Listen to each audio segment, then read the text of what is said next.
Hello everyone, आप सबका एक बार फिर से स्वागत है मेरे यूट्यूब चैनल में। आई होप आप सब लोग बहुत अच्छे होंगे। तो आज की इस वीडियो में हम बात करने वाले हैं प्रियंका योगी तिवारी जी के बारे में। तो आपने देखा ही होगा कि जो प्रियंका योगी तिवारी जी और उनके भाई आलोक राणा है और उनकी जो बहन है प्रीति राणा, तो वो लोग अभी श्री रुद्रनाथ यात्रा के लिए गए हुए थे और वो वहाँ पर से अभी लौट चुके हैं। और जब प्रियंका योगी तिवारी जी अपनी फैमिली के साथ श्री रुद्रनाथ भगवान जी के दर्शन के लिए जा रहे थे, तो उनके वीडियो के माध्यम से आपने भी देखा होगा और मैंने भी देखा कि जगह जगह पर ना लोगों ने बहुत सारी गंदगी करी हुई थी। कहीं पर को प्लास्टिक की बोतलें थी, कहीं पर को चिप्स वगैरह के रैपर्स फेंके हुए थे। तो ये सब देखकर ना सच में बहुत बुरा लगा, क्योंकि देवभूमि के नाम से जाना जाता है उत्तराखंड को, और बहुत सारे लोग हैं ना जो बहुत दूर दूर से उत्तराखंड के धामों के दर्शन के लिए आते हैं, वहाँ पर को रहते हैं। और इसके अलावा वहाँ पर को आपने देखा ही होगा कि जो मंदिर होते हैं ना वो काफ़ी दूर दूर होते हैं उत्तराखंड में, तो पैदल यात्रा भी करनी पड़ती है। तो लोग क्या करते हैं ना, पैदल यात्रा में अपने साथ खाने पीने की चीज़ें लेकर आते हैं, लेकिन जो खाने पीने की चीज़ों के इस्तेमाल करने वाले बॉटल्स होते हैं या फिर जो रैपर्स होते हैं ना, तो वो वहीं पर को फेंक देते हैं जहाँ पर को वो लोग खाते पीते हैं, बैठते हैं, आराम करते हैं। तो प्रियंका योगी तिवारी जी ने भी अपने वीडियो के माध्यम से लोगों से रिक्वेस्ट करी कि वो लोग ऐसा ना करें, वो लोग गंदगी ना फैलाएं पवित्र स्थलों पर जाकर। वैसे तो कहीं पर भी ऐसी गंदगी नहीं फैलानी चाहिए, और यहाँ तक कि जो लोग हैं ना जो गंदगी फैलाते हैं, पहले तो उन्हें खुद ही अकल होनी चाहिए कि इस तरह की हरकतें करना कैसा है, बुरा है कि अच्छा है। तो उन लोगों को ना खुद समझ होनी चाहिए।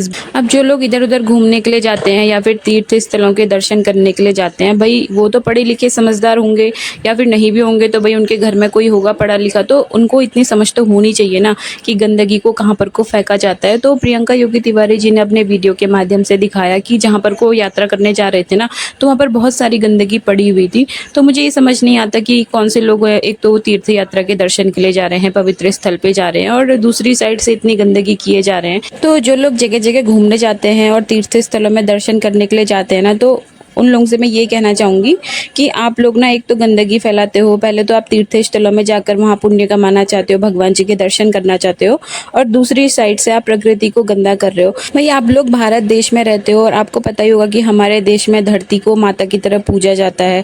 ऐसा बोला जाता है कि ये धरती हमारी माता है और यहाँ हम रहते हैं, तो भाई धरती हमें अन्न देती है, जल देती है, कई सारी चीज़ें हैं जो हम धरती से हमको मिलती हैं, और उन चीज़ों के बिना ना हमारा जीवन जीना असंभव हो जाएगा। तो लोगों को ना फिर भी ये बात समझ में नहीं आती। भाई आप लोग एक साइड से मंदिर के दर्शन के लिए जा रहे हो, पुण्य कमाने के लिए जा रहे हो, और दूसरी साइड से आप धरती माता का अपमान कर रहे हो, तो आपको क्या ही पुण्य मिल पाएगा। भाई आप तो पाप किए जा रहे हो। तो जो लोग इस तरह गंदगी फैलाते हैं ना, मैं यहाँ पे सब लोगों से नहीं कह रही, क्योंकि बहुत सारे लोग ऐसे होते हैं ना जो काफ़ी समझदार होते हैं। वो लोग तीर्थ स्थलों में जाते हैं या फिर कहीं भी घूमने जाते हैं ना, तो वो कूड़े को कूड़ेदान पे डालते हैं या फिर अपने साथ वापस लेकर जाते हैं। अगर कहीं पर कोई कूड़ादान नहीं है तो वो लोग अपने ही बैग में रख लेते हैं और उसको अपने घर पे जाकर फेंकते हैं या फिर किसी कूड़ेदान में जाके फेंकते हैं। कुछ लोग ऐसे समझदार भी होते हैं, लेकिन कुछ लोग ऐसे हैं ना जिनको कितना भी समझा दिया जाए वो लोग फिर भी यही हरकत करते हैं। भाई आप लोगों को अगर गंदगी ही फैलानी है तो आप लोग घूमने मत जाइए, सिर्फ अपने घर पे रहिए, वहीं पर को भी कूड़ा करिए, कूड़ा करकट करिए, और अपने घर में जितनी गंदगी फैलानी है उतनी गंदगी फैलाइए। लेकिन आप जगह जगह जाकर प्रकृति को खराब कर रहे हो, प्रकृति माता का अपमान कर रहे हो, तो भविष्य में ना आपको इसका प्रकोप भी झेलना पड़ेगा। और आप लोगों के चक्कर में वो निर्दोष लोग भी उसके चपेट में आ जाते हैं जिन्होंने कुछ किया ही नहीं होता है। तो मैं रिक्वेस्ट करना चाहती हूँ उन लोगों से जो लोग गंदगी फैलाते हैं, प्लीज़ ऐसा मत करिए। अगर आप लोगों को तीर्थ स्थलों पे जाने का इतना ही शौक है तो भाई अपने साथ ऐसी चीज़ें मत लाइए जिनसे कूड़ा करकट फैलता है। अगर कूड़ा करकट फैलने वाली चीज़ें आप लोग लेकर आते हो तो या तो उसको अपने साथ लेकर जाइए, या फिर कहीं पर कूड़ादान दिखता है तो वहाँ पर को डालिए। तो भाई लोग जो है ना उनको समझदार बनना चाहिए। इस तरह की हरकत करना बिल्कुल भी अच्छी बात नहीं है। अगर आप लोग इस तरह की हरकत करोगे तो भाई आपके बच्चे क्या ही आपसे सीखेंगे। तो आप लोगों को ना एक एग्जाम्पल सेट करना चाहिए अपने बच्चों के लिए, ताकि वो भी आने वाले टाइम पर आपसे कुछ अच्छा सीखें। और इसके अलावा आप बात करेंगे प्रियंका योगी तिवारी जी के बेटे अभी के बारे में। तो आप सबको पता ही होगा कि जो प्रियंका योगी तिवारी जी के बेटे अभी हैं, तो अभी उनका बर्थडे सेलिब्रेशन होने वाला है कुछ टाइम बाद। और प्रियंका योगी तिवारी जी ने अपने ब्लॉग के माध्यम से बताया कि उनको अपने बेटे के बर्थडे की तैयारियां करनी है, इसलिए वो अपने मायके से देहरादून की ओर गई हुई थी। और उन्होंने ये भी बताया कि वो अपने बेटे का बर्थडे अपने मायके में ही सेलिब्रेट करेंगी। तो इसके बाद ये देखना होगा कि जो प्रियंका योगी तिवारी जी हैं वो अपने बेटे के बर्थडे में किस किस को बुलाती हैं, और कौन कौन प्रियंका योगी तिवारी जी के बेटे अभी के बर्थडे सेलिब्रेशन में आते हैं। ये देखना होगा उनके आने वाले ब्लॉग में, आप सब लोगों को भी दिखेगा। और ये मैं इसलिए बोल रही हूँ ना क्योंकि आपने देखा होगा पिछले दिनों में कि जो प्रियंका योगी तिवारी जी और उनकी फैमिली है ना, तो उनके बीच में ऐसा कुछ चल रहा है कि भाई वो लोग आपस में बात नहीं कर रहे हैं, क्योंकि प्रियंका जी अभी आरती के एंगेजमेंट में भी नहीं गई थी, उसके बाद वो पंकज की भी एंगेजमेंट में नहीं गई और वो उनके साथ भी नहीं दिखाई देती हैं।